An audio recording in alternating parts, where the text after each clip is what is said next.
And welcome to the Stress Test Podcast with Hammad and Rocky. We're here in New York City, just enjoying ourselves, eating some good food, and of course, here for work, which we probably won't call out. But yeah, Hammad. Yeah, I had to come up here for work. Rocky decided to join me, and we got this hotel room, and it's kind of congested. As you can see, we were actually filming it in our hotel room. The setup is kind of whack, but pretty awesome engineering setup here. Yeah, We made do what the space we've got, and we sort of borrowed these chairs from the hotel too. Borrowed, right? That's the key word here. borrow.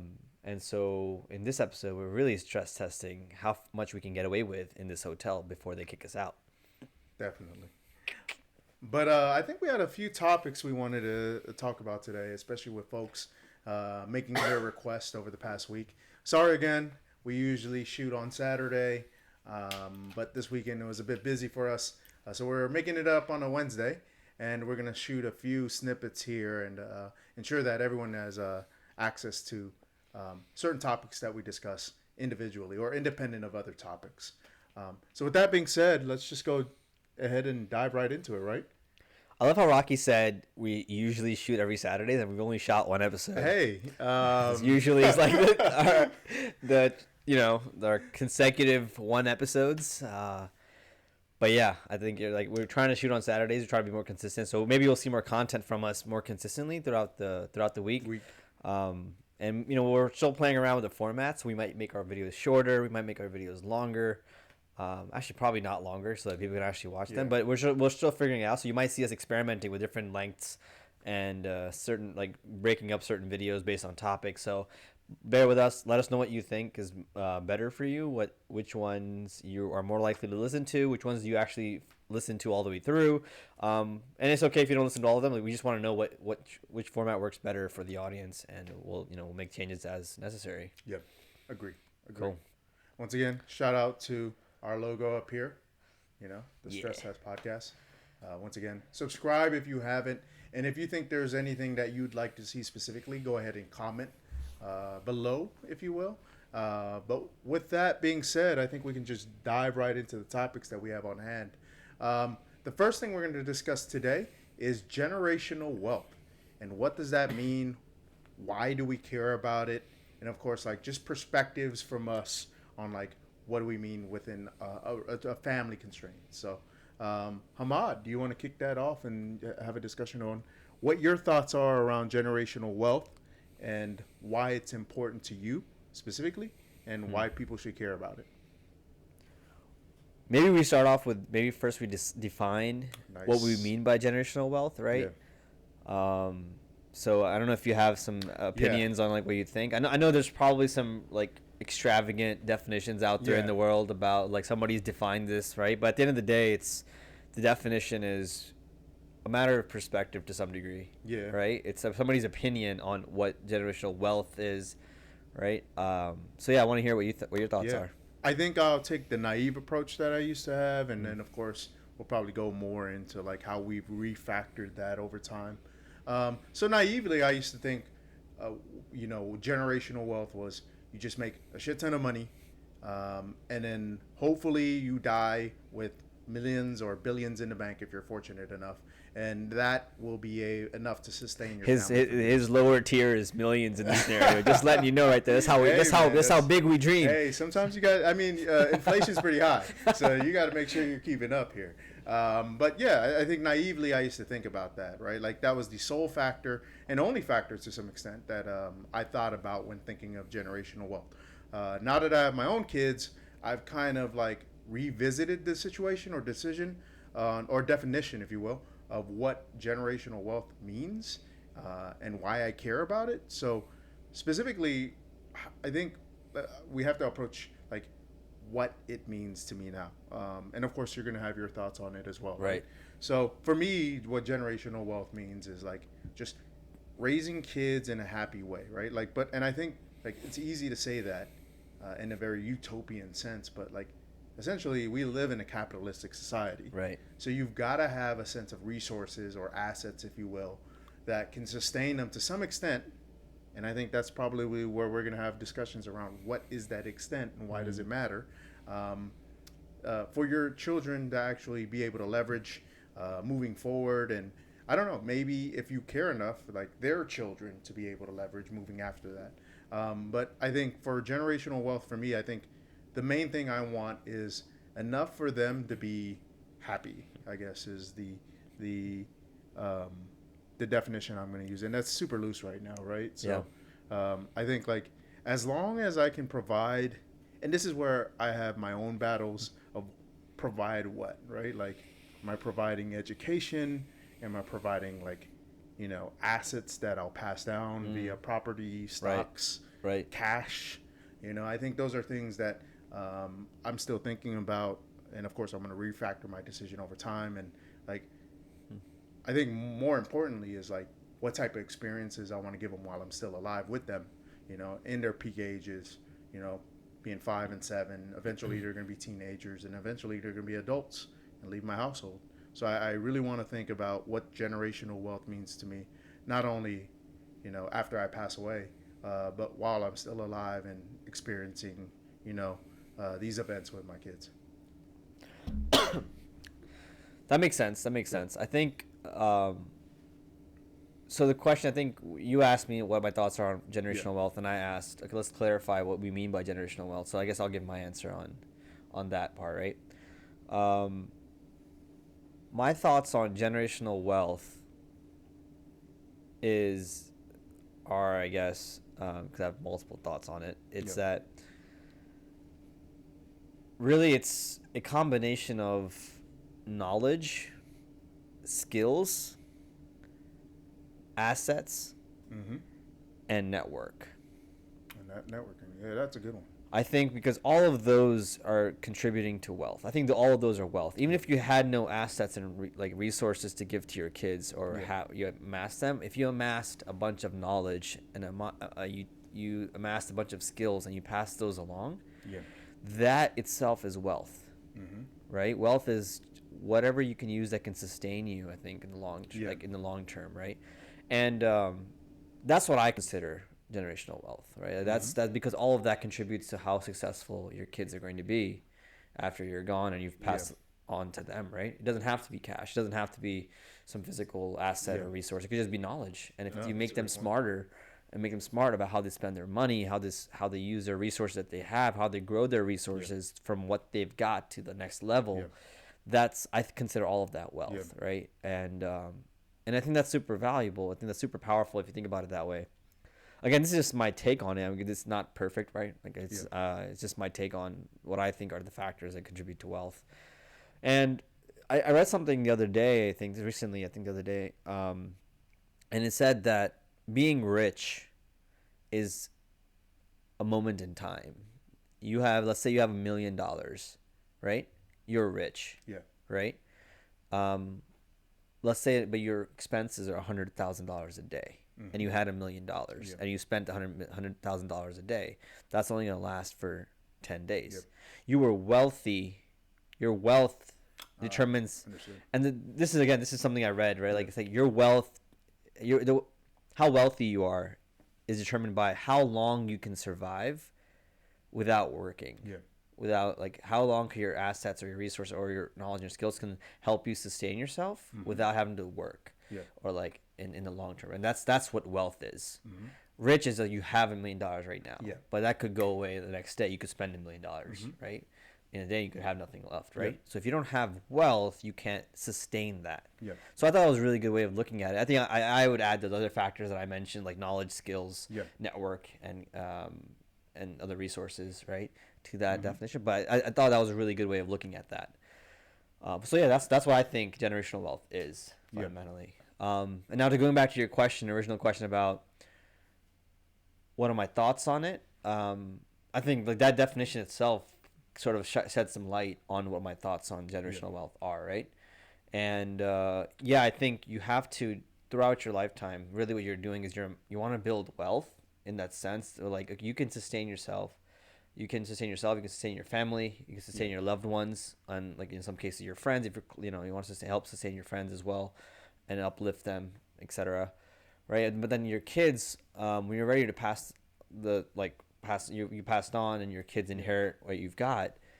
If you just pass on assets and resources to your kids and they don't know how to use them, Oh yeah, definitely. or they don't have the knowledge and the skills and resources, and connections to sort of manage that whatever they've got, they're going to lose it, right? You see that a lot in society where like there come legacy money, right? Yep. Kids inherit legacy money and they're just blowing it away, like sports cars, partying, They're rich and shit. They're rich. Yeah. Again, how long that lasts is that's their parents may have had wealth, but it got squandered away, right? Yeah.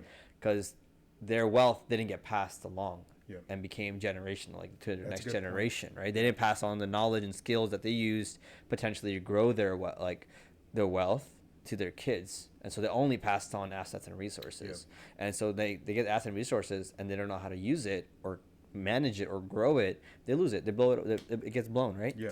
And so that's why I think that all those factors play a factor, and all those things are a factor. Yeah. In generational wealth, and I think.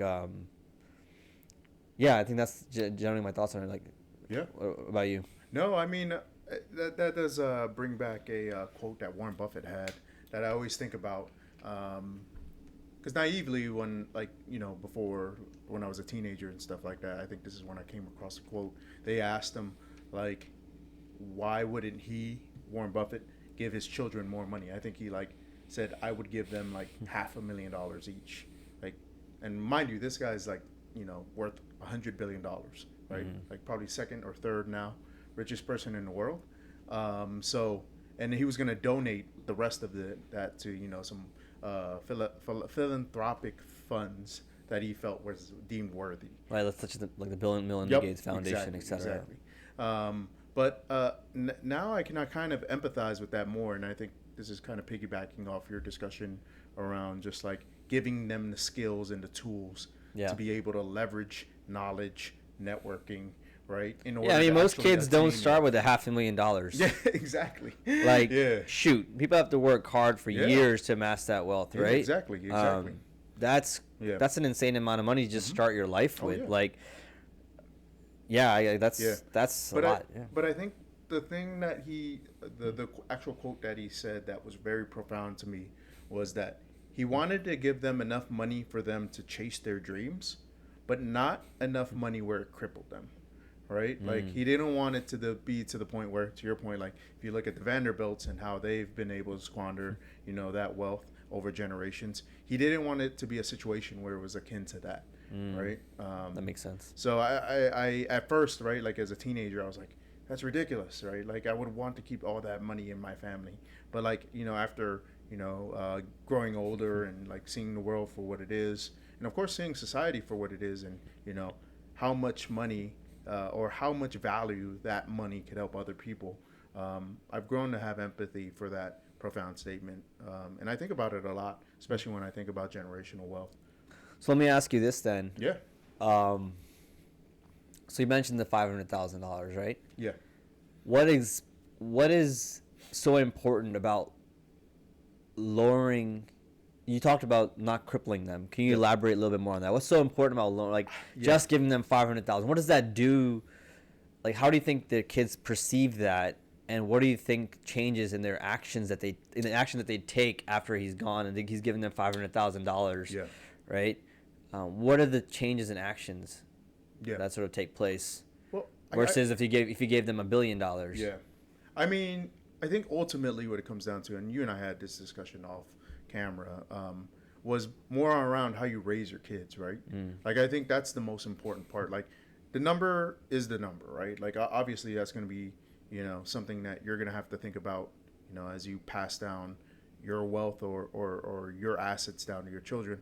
But like, ultimately at the end of the day, and I think this piggybacks well off your discussion around the tools that you give your children, is like, what experiences are you going to give your children, and then more importantly, how are you going to raise your children to be able to act in those situations? And obviously that's going to follow how you act in real life, right? Like, I think we had this discussion where it's primarily like, I can tell my children to do whatever they want to do, right? Like, whatever I feel is right. Like, hey, be kind to people. But if I'm not actually kind to people myself through my actions, then A, I look like a hypocrite, which B also then leads to the fact that they're not likely to listen or take the actions that I suggest they take because I'm not taking those actions myself, right? So I think those are things that I really care more about than actually pushing wealth down. But like bring it back to the point that's here, like I don't believe your children will be able to generate wealth on their own if you don't give them those tools. Well, I guess my question is a little bit different, right? Okay. I think my question is more okay. So he said I'm going to give them $500,000 only because I don't want to cripple them, right? What is it? So let me ask you, what is it about the $500,000 versus $1 billion that changes how they behave with the money? Because both are large amounts of money. Yeah. What is it specifically you think that changes how they operate after he's gone? Yeah, I mean, I have my thoughts on it. Like I can tell you my thoughts, but why don't you go ahead and start that off? I mean, if you look at it just purely at a surface area level, I mean, $1 billion is what? A few magnitudes greater than 500,000. Yeah. So I mean, at some extent, some point, you're going to be looking at that number, and it I don't know if I'm going to say it cripples you, right? Like I'd probably have to look more into that statement to understand what Warren meant by that. But I do think it kind of, I don't know if I want to say it demotivates you to some extent. I don't know. Yeah, let's hear your thoughts on that. So the way this is again conjecture, right? Yeah. But what I think is the difference between $500,000 and $1 billion, especially for someone who's living a lifestyle like Warren Buffett's kids. I'm sure they're living a pretty luxurious lifestyle for I don't remember how old they are anymore, but like they're pretty luxurious, right? Mm-hmm. I think as they've grown up and they've seen the costs, the things that they're spending, hopefully, I'm sure Warren Buffett's been like sort of making them aware of how much they're spending, or they've become aware to some degree how much they're spending, how much their lifestyle costs, etc. And again, I'm not making any conjecture about how their lifestyle. I literally know nothing about Warren Buffett's kids and what lifestyles they live. I don't know if it's luxurious or lavish or just plain and simple, like humble lifestyle. I have nothing, but I'm just saying like they have some understanding of what lifestyle they're living. Right, so I think $500,000 is a number that's like a lot closer to perceive for most people. Sure. So okay, if I'm spending this way, I know like you can sort of estimate and guesstimate about how long this money will last you. Yeah. If you're spending a certain way, right? You can even even a normal person could, unless you're coming from extreme bottom, I think even a normal person like you or I, or like even people who are like, we're pretty well off. I think we're in the upper like top 5% of the earners in the United States or something. Sure. But let's say like the middle class or lower middle class, or right, those people, I think they could understand. Okay, $500,000. This is like my mortgage is this much. This is how much I pay a month. This is how much I'm paying annually on this. This is how much my bills are. Okay, I can estimate how long I could last on $500,000. Yeah. Right. And so I think that number is so much closer to people that they can guesstimate that and estimate how long they could survive. Makes sense. And they'll be like, oh man, I can only survive like 5 years or 10 years on this. So like I think the criticality of like that's gonna run out soon hits closer with $500,000 versus $1 billion. Yeah. Because $1 billion is like such a vast amount of money. Like we can't even imagine $1 billion, right? I'm not budgeting if it's $1 billion. Yeah, you know what I'm saying?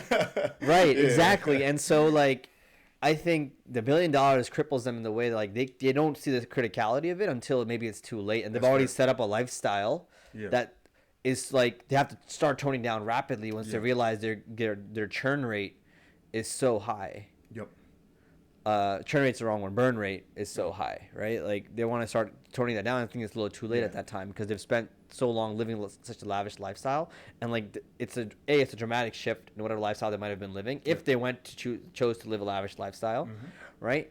And that's because they didn't know how long it would be until they run out, because it's like such a vast. I mean, you can do the math, right? Obviously, it's just math at the end of the day, but like in their minds, you can't like if you want to just think about $1 billion versus $500,000, you can automatically click. Like, okay, I can survive this long with $500,000 probably. About this much. $1 billion is like, you actually have to think about, like, do the math. And, like, nobody's really doing that. And human nature, it's just, like, I think that's how it works. The human mind just works. So I think that's what cripples people. Yeah. When they're, that's my guess. Like, I think that's what's going to cripple them if you give them so much money, such a vast amount of money. Again, This is all pure conjecture, but that's what I see as like why it would cripple someone, because they're not going to try to manage their budget, not try to grow their wealth as because it's not in a critical state anymore. They've got $1 billion. It's not a critical state. You're like, I'm like, oh yeah, I'm cool. You know, I'm gonna do whatever, and then you know, like that might not last. It's close to infinite resources, right? almost. So when you start with less, right? You start with less, but enough to like, okay, I have enough to like pursue the dreams, like you said, pursue what dreams they have, what ambitions they have, what passions they have. I think that is valuable, but then you have to have the knowledge and skills like that to be able to like, and the mentality and the attitude and the fortitude to like take that and grow it. Or even like if they don't want to grow it, it's all about their ambition, right? It's not a bad thing if they don't want to grow it, but they just want to, like, you know what, I'm going to survive on $500,000 for the rest of my life. That's pretty admirable too. Like, because not everybody wants to be like, oh, I want to do an entrepreneur, I want to become a billion, like I want to be a billionaire by myself. Like, not everybody has that mentality, and people just want to live a simple life, and that's totally cool. Right, as long as if they can survive the rest of their life on $500,000 and whatever, like regular, maybe they're working a regular 9-to-5 job, or whatever, right? Doubtful, because they're Warren Buffett's kids, like that'd be the case. But you know, if they want to live a 9-to-5 lifestyle with $500,000 in the bank starting off, like, and they want to have a family and just sort of like, you know, coast through life, that's totally fine, right? That's respectable and admirable. But that's also, again, they've managed their budget. And they've sustained, right? And that's a skill too, right? You don't have to be growing it, right? So. Anyway, that's sort of what I think. No, I totally agree. I think then that's a question. Do we want to ask that question now? Like, you know what I'm saying? Like, what would you pass down to your children, and then the fidelity that's involved there? So, for example, I think one of our friends' girlfriend brought this question up to you, and you didn't answer it because you wanted to save it specifically for the stress test. Well, I answered it. I answered her. Okay. I answered her. You answered her. Okay. Yeah, but so I didn't answer you. I just like, you don't know my answer to this. But I will find out soon. So with that being said, I guess like you don't have kids yet, but you plan on having kids at some point in time. What if are your somebody thoughts? Wants me?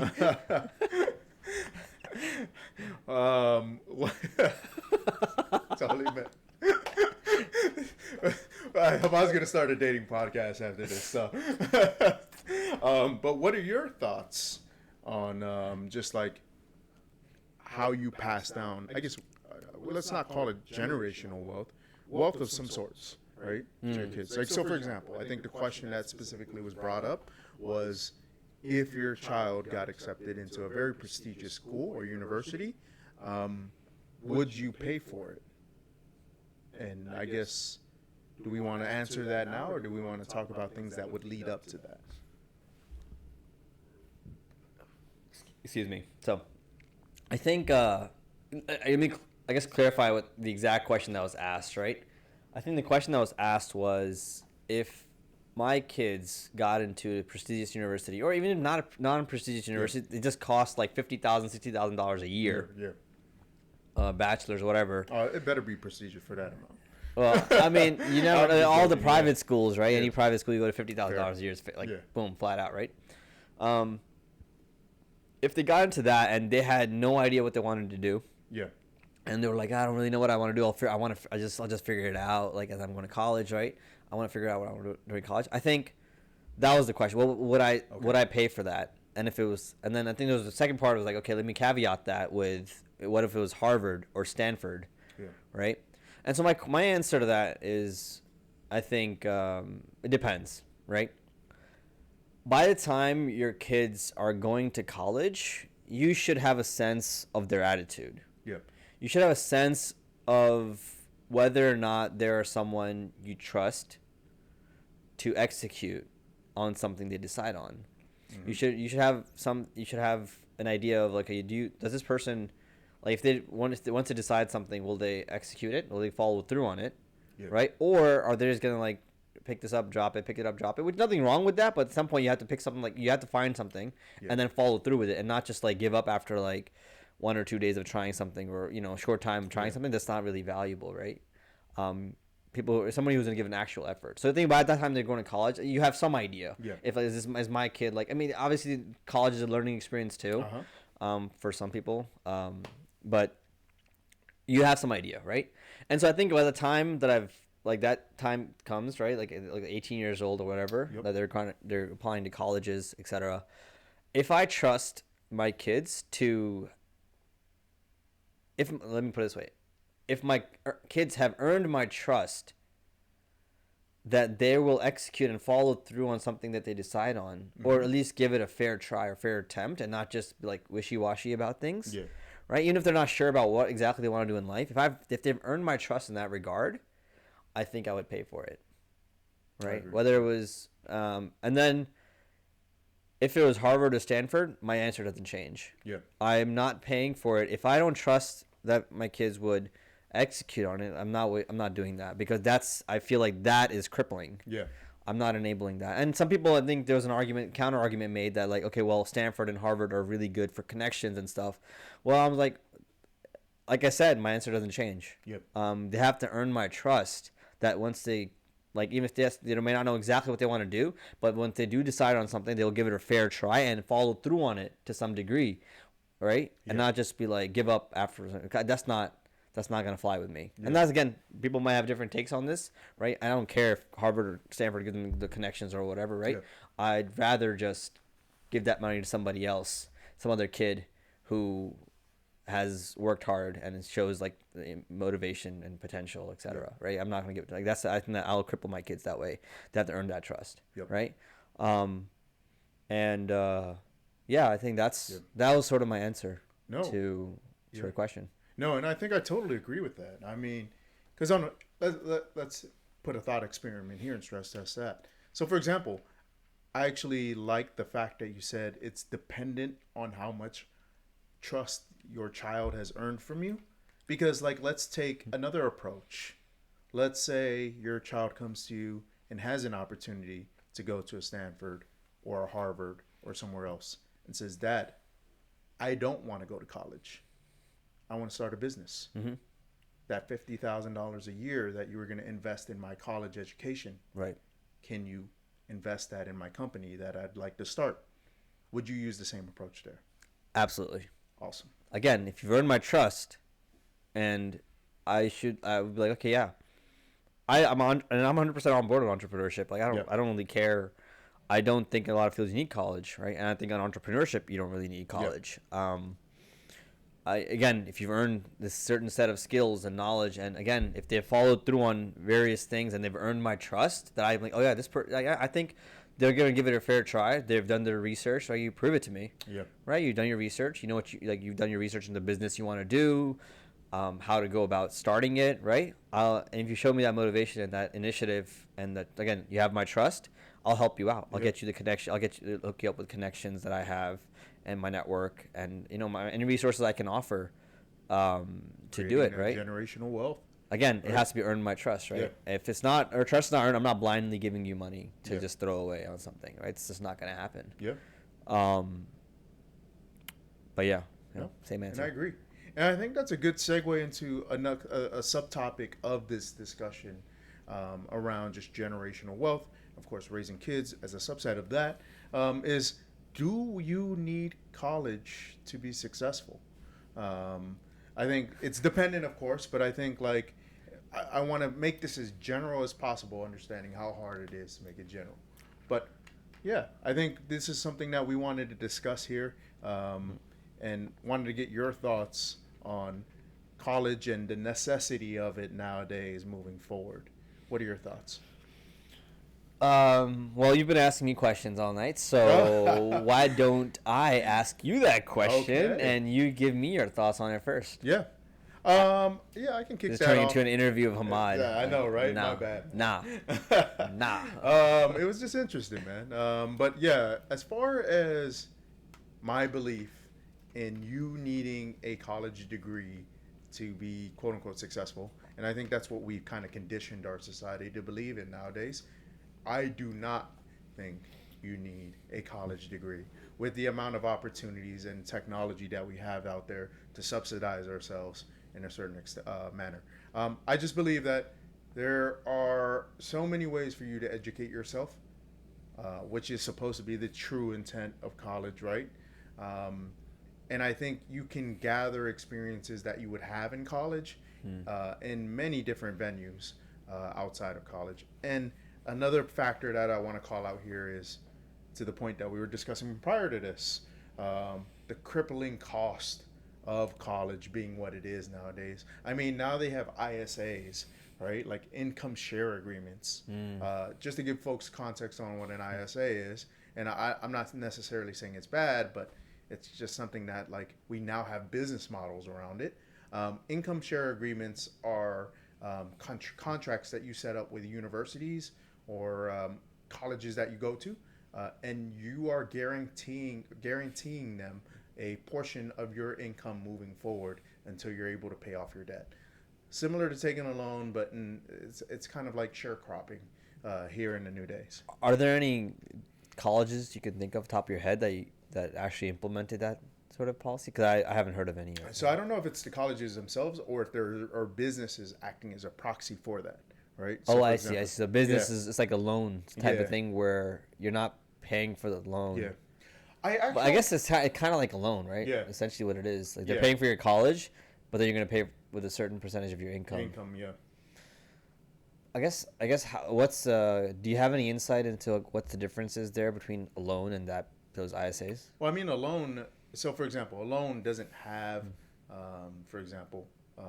any connection to your income per se. Like, right? Like, but is there a cap on the ISAs? Like, is it a time limit, or is there a cap on the amount until you've paid back with some interest? Because that's a loan at that point. Yeah. Right? So I don't have enough context to really go into what so an ISA maybe is. we'll just got like next time we'll come on here, like we'll have some like example colleges and stuff. Mm-hmm. But I do remember, and once again, I probably should have looked more in depth into ISAs before bringing it up. No, it's a good talk. I didn't even know that was a thing, honestly. So, but there was a Purdue engineering student whose mother was just like lambasting the school, and once again, I don't know if it was Purdue University that holds the rights to that ISA or if it was a third party company holding the rights to it. Got it. I do know that the mother was pissed about the contractual obligations that her son had after graduating from Purdue University with an engineering degree, right?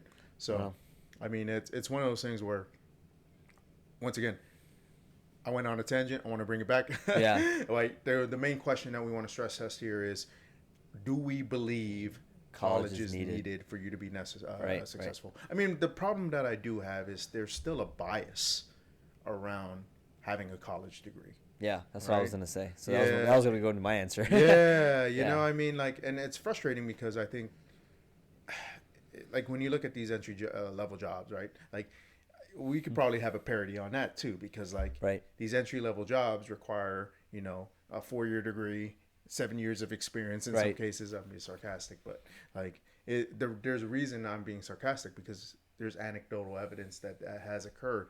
So I think those are things that it's kind of like, you know, it's a sham, but you have to play the game, right? Just for you to get your foot in the door.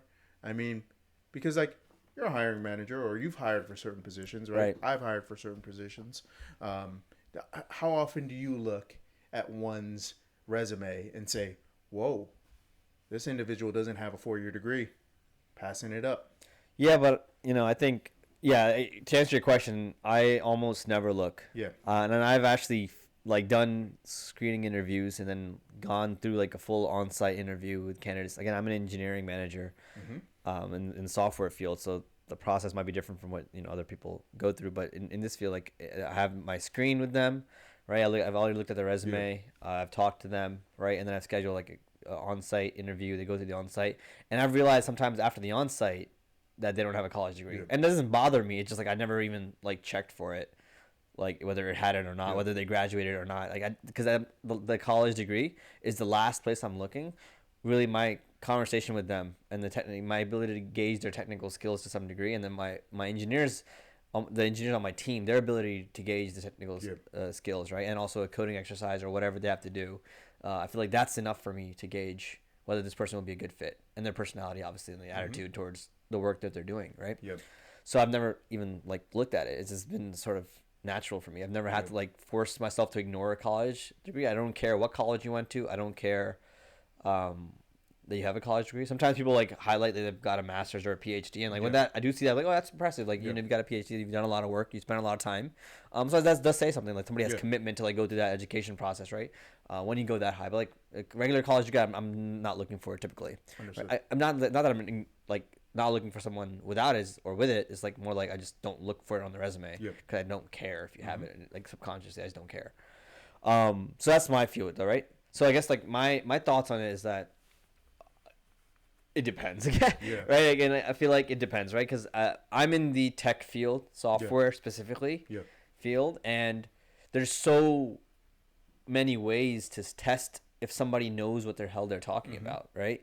Like I've talked to people who have graduated from prestigious universities, and I haven't really been impressed sometimes. I'm not saying like everybody's like that. Like I think I feel like there's a sample size that I've talked to that's like not so impressive, and they've been to like prestigious universities, so I don't really give a shit. Like, you know, and I've met people who've never been to college in their life, and they self-taught off of YouTube or something, and they went so deep into it that they know so much more about certain things than even I do. Not that I'm an expert like in all tech related topics, but like this person can impress me, and I'm a fairly decent engineer, like, and I've been doing it for a while now, right?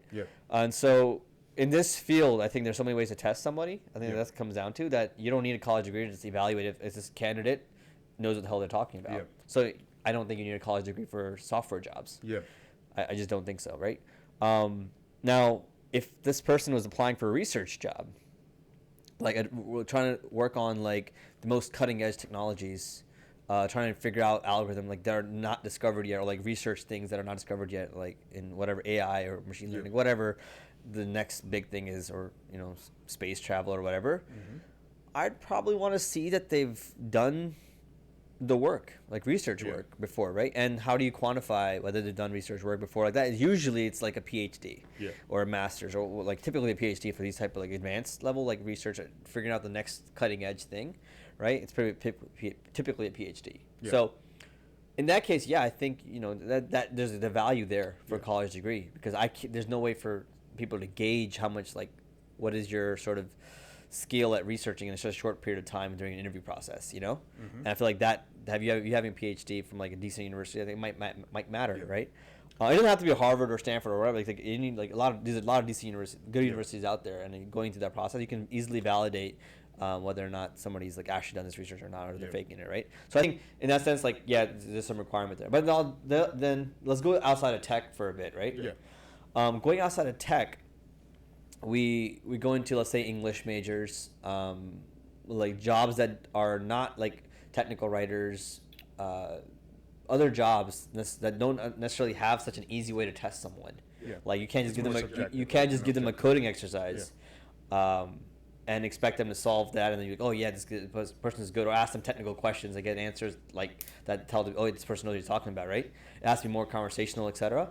And in those cases, there's a lot of cases where you want to sort of see this person has some sort of education that quantify in your mind that this person is capable of doing the job. So I think in those fields, college degree might be somewhat necessary. It might be valuable to evaluate whether a person knows what they're doing, right? Again, I'm not a part of that industry, so I don't know like what the hiring managers there are thinking. But I'm just thinking like from an outside perspective, like that makes sense. Like it's not easy to evaluate. Like if you're like a salesperson, how do you evaluate if a salesperson is a good salesperson? Like the way somebody comes across in an interview is not necessarily the way they'll come across in their job, right? I agree. So you can do a mock interview or mock sales things. Like it may not be it might not be how they operate with the actual customer under pressure or whatever, right? So it's hard to evaluate that. So like having something, and sales is never. I think sales is one of the hardest people. Probably one of the hardest to like interview for, just because like you don't know if this person's actually good or like shitty, or like what their personality is, like what kind of personality they really have, like when they're not interviewing, like so there's a lot of like sort of nuances that go into that, right? So this is one example, but like I think there's other industries where like it's not as easy to evaluate like, during an interview. So like the college degree adds value and helps you quantify how good a candidate really is. No, I mean that makes sense. I mean, and there's biases, right? So we can talk about we can talk about that afterwards. So there's always bias. I mean, I think like the specific example you brought up with like research, right? Like that aligns closely with academia because that's literally what you're doing, right? And Right. academia is looking for you're studying things at depth, and you're trying to understand like here are the things I'm looking for. But I think I want to draw it back out to like just like let's say the norm, right? Like, right, the norm is you'll see folks who are like literally graduating from college, trying to join some corporation, whether it be in tech or any other industry across across a society. Like the question still holds, like, do you need a college degree? I mean, I guess like what you're saying is like what it seems like right now is a college degree is just a checkbox for people to get past a certain point in the interview loop. That's what I feel like it is right now. Like, and right Yeah. now, if you look at it too, it's a barrier for a lot of people to get through. Right? Well, it's also like, I think it's yes, I think it's like I think in this day and age, I think some fields need it, and Fair. some fields don't. Um, Again, if you're going to research, you want to know this, like Oh, yeah. you want to be able to, you have to have developed a certain set of skills on like following a process of how you do research, like establishing that. And I feel like having mentors that like educate you on that, whether that's, I mean, I think the college degree just shows that you have gone through that process, right? And so in that sense, it's necessary because of the like the perceptions as well, right? Agree. And so, is college needed? I would say my answer, I think, no in a lot of cases. Yeah. For depending on the field you're in, and I think that's really you can pretty much say like in Yeah. the certain fields you don't need it, right? In my field and what I want to do, I don't think I needed the college. I'm an electrical engineering major working in software. I've never used my electrical engineering degree. Yeah. Ever, right? I've self-taught everything, right? Yeah. And so you don't need it there. But in certain fields, I think, so let's talk about specifics, right? Yeah. Is college? Let's break it down, right? Maybe we went a little too quickly on this topic. Let's break it down. Yeah. Is college needed? Is a college degree needed? Is that what you're saying? Yes. Right. So, is a college degree needed? I think. What does that college? What does a college degree entail? Mm-hmm. Are you referring to that college itself refers to a set of experiences? Yes. And forget the partying. I'm not talking about the partying. That's bullshit. Like I've never partied, right? Like forget that's bullshit to me, right? I consider that worthless. Like people say, oh, it's valuable. I'm like, yeah, fuck partying. Like, like let's get the hell out of here. Like that's what you went to college for. Like I'm sorry if I offend anybody, but fuck that shit. Yeah. But seriously, like, there is, like you have experience. I met you in college. Yeah. Right. I met you in college, and while we were working on classes, like some of the most difficult courses that we went through, university, device physics, right? Like I don't think I didn't understand a shit in that class. Like I don't even know what if I passed the final or not. PNP junctions, man. Like Yeah, those things. Yeah, it's like we met in college, right? Yeah. We went through the process of studying. We went through the process, and we bonded over that. And then we started working on mobile applications. We started coding together, and like that's how we met, though, right? And then we started working on things. And I think that experience of going through studying something and taking an exam, I think that's valuable. Yeah. There's value there, right? Like you go through the exercise of doing that, but a lot of people do that on their own. Yeah. Right. So you can do that on your own. I mean, what percentage of people, especially when you're looking at society now, we live in a very ADHD, very short-term thinking, no deep work associated with things we do, right? Yeah, yeah, but it's possible that people can do it, right? Fair. So whether or not is again, so in that regard, yeah, I think there's value in the connection that I made with you and I made, right? We've been known each other for 10 years now, right? And we made that connection in college while we were taking a course, and I think that there was value there, and we worked together on courses, teamwork, collaboration, skills that I gathered while doing that. While on your own, it's harder to gather those skills, and the college just sort of forces you into an environment where you have to do teamwork and collaboration because everybody's failing. Yeah, especially in electrical engineering, everybody's failing, everybody's trying to fail by the least amount. Yeah, right. And so your teamwork and collaboration is where you pick up those skills, and that's just something I think one thing I think I valued the most. You might me meeting you, our teamwork and collaboration has existed to this day, to this podcast, right? To this podcast, yeah. And yeah, so I think there's value there, right? That's the college needed. College, whether or not And then like I think just fundamentally, I'm not gonna not breaking down any further. Like I think it's college degree is needed because of the perceptions of society, right? I think U.S. it's better. We live in a society now where it's becoming more acceptable to not have a college degree. That's a great point. Yeah. Right now, if you go international, go to Pakistan, right? Go to India, go to a lot of European countries, go to a lot of East Asian countries, right? South Korea, Japan, China.